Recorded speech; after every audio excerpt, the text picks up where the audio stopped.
안녕하세요. 책 읽는 어른입니다. 여러분은 한 주 몸과 함께 어떻게 보내셨나요? 그리고 자신의 몸과 어떤 대화를 나누셨나요? 가장 편안했던 순간의 장면은 무엇이나요? 저는 한 주 동안 집 뒤에 있는 산을 올라갔습니다. 요즘 무더위가 기승을 부리고 있는데 산에 오르니 바람이 꽤 불었습니다. 그 바람에 제 몸을 맡기고 두 팔을 활짝 펴고 온몸으로 바람을 느껴봤습니다. 그 순간 말할 수 없는 행복감이 찾아왔습니다. 그리고 제 몸에 이렇게 이야기를 했습니다. 너가 있어 참 좋아. 두발아, 나를 이곳으로 데려와줘서 고마워. 라고 말입니다. 여러분도 계속적으로 자신의 몸을 느끼고 대화해 보는 것을 습관처럼 해보시기를 추천드립니다.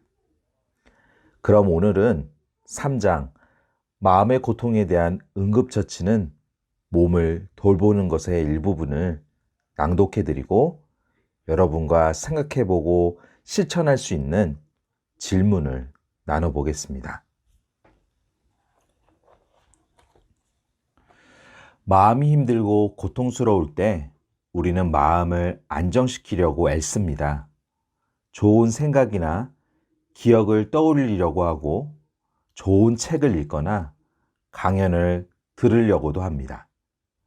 그럴 때 어떻게 하라는 조언은 차고 넘칩니다. 그러나 평소라면 모르겠지만 마음의 파도가 거세게 일어날 때 그렇게 한다는 것은 쉽지 않습니다. 불이 났을 때는 일단 불부터 꺼야 합니다. 불이 왜 났는지, 발화지점은 어디인지는 일단 불부터 끈 다음에 살필 문제입니다. 마음의 불도 마찬가지입니다. 일단 요동치는 마음을 조금이라도 진정시키는 것이 필요합니다. 급한 불을 끄고 나서야 우리는 객관적으로 상황을 보거나 자신을 위로할 수 있는 작은 여유를 가질 수 있습니다. 그렇다면 마음의 불을 어떻게 꺼야 할까요? 마음의 고통에 대한 응급조치는 무엇일까요? 그것은 몸을 통한 접근입니다. 여러분은 몹시 불안하거나 걱정이 많을 때 어떻게 하나요? 의자나 소파에 파묻혀 고민을 하나요? 동영상을 보거나 혹은 술을 마시지 않나요? 혹은 에라 모르겠다 하며 실컷 잠을 자는 것은 아닌가요? 만약 그런 긴장된 상황에서 걷기를 한다면 어떨까요? 걷기는 효과적인 스트레스 대처 방법입니다. 특히 감정이나 긴장, 과잉의 상태에 놓일 때 걷게 되면 과각성된 감정회로가 신체 운동회로와 연결되어 일종의 방향선의 역할을 합니다. 걷기가 감정의 우회로 역할을 함으로써 감정을 약화시키는데 도움이 되는 것입니다. 즉, 걷기는 뇌 전체를 활성화시킴으로써 고여있던 우리 마음을 다시 흐르게 합니다. 우리 몸이 앞으로 나아가면 우리 마음도 앞으로 흘러갑니다. 이렇듯 몸을 움직이는 것은 마음의 고통과 스트레스에 대한 응급조치가 됩니다. 가만히 앉아서 힘든 감정과 복잡한 생각에 맞서 싸우려 하기보다 일단 몸부터 움직여 보세요. 몸의 변화는 당신의 생각과 느낌에 영향을 줍니다. 걷기와 같은 몸의 움직임은 충동의 환기구, 우회로 역할도 합니다. 세상에는 우리를 유혹하는 충동이 참 많습니다. 이 충동에 전면 대응하는 것은 생각보다 어렵습니다. 그럼 노력해도 충동 조절이 잘 안 된다면 무엇을 해야 할까요? 여러 가지 체계적인 대책이 필요하겠지만 그 중에서도 중요한 것은 몸을 움직이는 것입니다. 강한 충동이 밀려올 때 이성이나 의지로만 대항하려고 하면 백전백패입니다. 충동이 밀려올 때는 일단 몸을 움직이는 것이 좋습니다. 감정과 충동이란 가만히 있으면 강해지고 이를 없애려고 하면 더 반발하지만 우리가 의식적으로 움직이는 순간 감정과 충동도 따라서 움직이게 됩니다. 의식적인 움직임은 내 익숙한 회로를 우회하는 새로운 길을 만들어냄으로써 충동과 감정을 조절합니다. 그뿐 아닙니다. 무언가 창의적인 생각이 필요한 경우에도 몸을 움직이면 좋습니다. 생각이 꽉 막혀 있을 때 가장 먼저 할 일은 몸을 움직이는 것입니다. 밖에 나가기가 어렵다면 다른 방으로 이동합니다. 몸을 움직이고 공간을 바꾸는 것은 우리 내에 환기구 역할을 하기 때문입니다. 감정이 요동치고 충동이 덮칠 때 몸을 움직여 밖으로 나갈 형편이 아니라면 어떻게 해야 할까요? 잊고 싶은 괴로운 일이 자꾸 눈앞에 아른거리고 온 신경이 곤두서서 아무 일도 손에 잡히지 않는다면 어떻게 해야 할까요? 몸의 자세를 통해 이런 마음을 진정시키는 방법을 소개하겠습니다. 그 핵심은 머릿속에 생각이나 감정을 떠올리지 않으려고 애쓰는 것이 아니라 주의를 몸으로 돌리는 것입니다. 양 발바닥이 안정적인 지지대가 되기 위해 양쪽 발바닥에 역삼각형을 느껴봅니다. 역삼각형이란 발 뒤꿈치의 중앙, 그리고 엄지 발가락과 새끼발가락이 연결되는 세 포인트를 말합니다. 안정된 자세를 위해 이렇게 무게중심을 찾아 균형 있는 자세를 취하고 몸을 활짝 펴니다. 그리고 숨을 천천히 들여 마시고 천천히 내쉽니다. 호흡에 집중하기가 쉽지 않을 때는 한 손을 숨이 드나드는 코밑이나 복부에 대고 몸의 감각을 느껴보는 것도 좋습니다.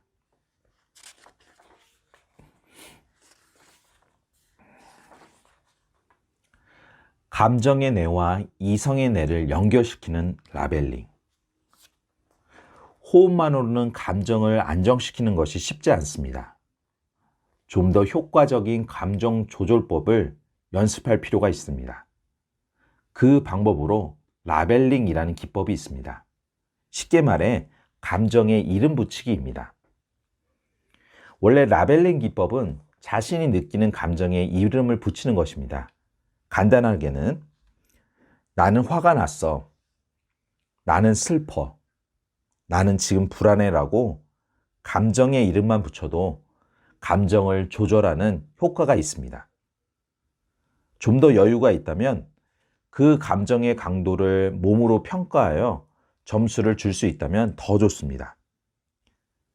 만약에 분노의 감정을 1에서 10까지 강도로 나눈다면 나는 6 정도 화가 났어라고 이야기하는 것입니다. 이 두 가지 방법도 좋지만 가장 효과적인 라벨링 기법은 감정에 동반되는 신체 감각에 이름을 붙여주는 것입니다. 만약 심장박동이 빨라지고 얼굴에 열감이 나고 두피가 수축하고 눈과 목 주변에 힘이 들어간다고 해봅시다. 그렇다면 그 감각을 그대로 이야기하는 것입니다. 나는 지금 심장박동이 빨라지고 있어. 얼굴에 열감이 느껴지고 두피가 수축하고 있고 눈과 목 주변에 힘이 들어가고 있어 라고 말이죠.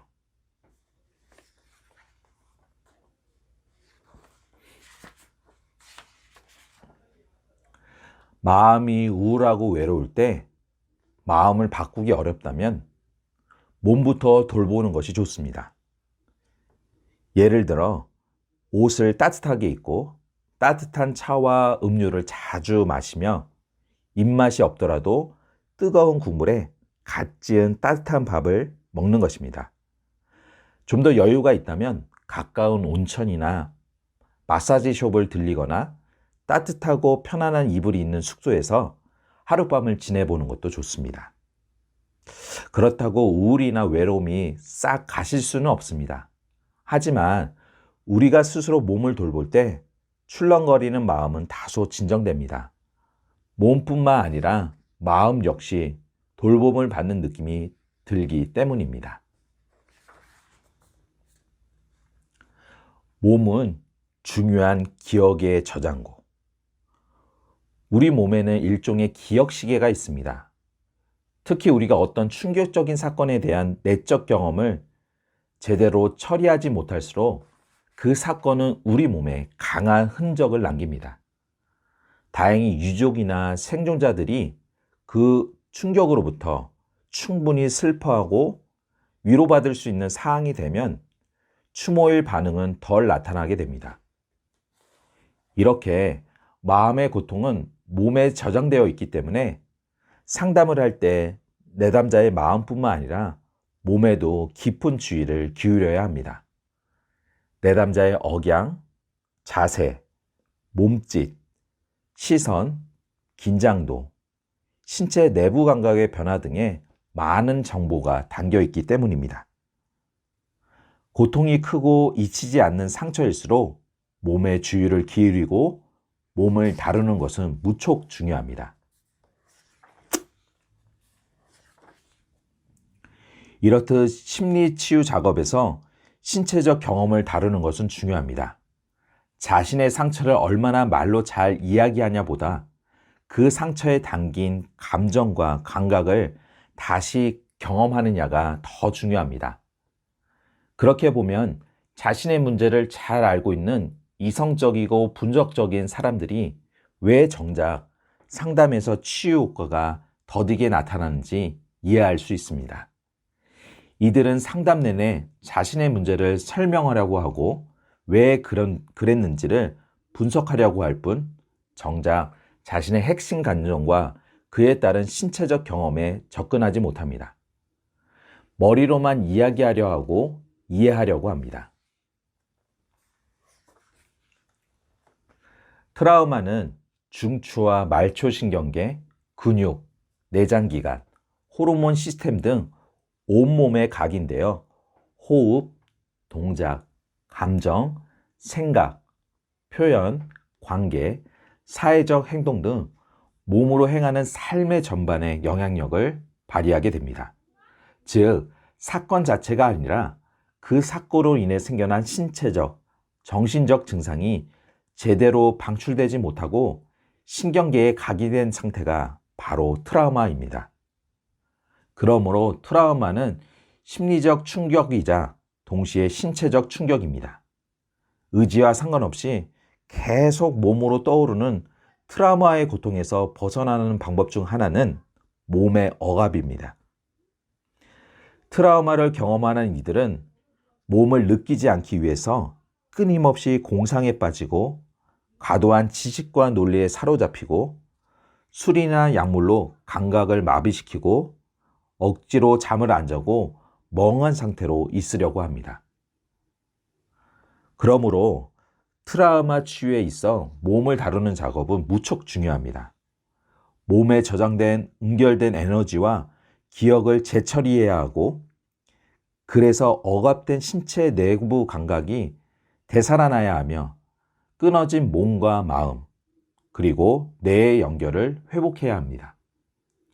비록 이들에게 신체 감각을 느끼는 것은 늘 위험으로 다가오지만 안정감을 느끼는 상황에서는 조금씩 몸속으로 다가갈 수 있습니다. 지금 몸이 무엇을 느끼는지 알아차릴 수 있고 과거의 경험과 현재의 경험을 몸으로 구분할 수 있게 됩니다.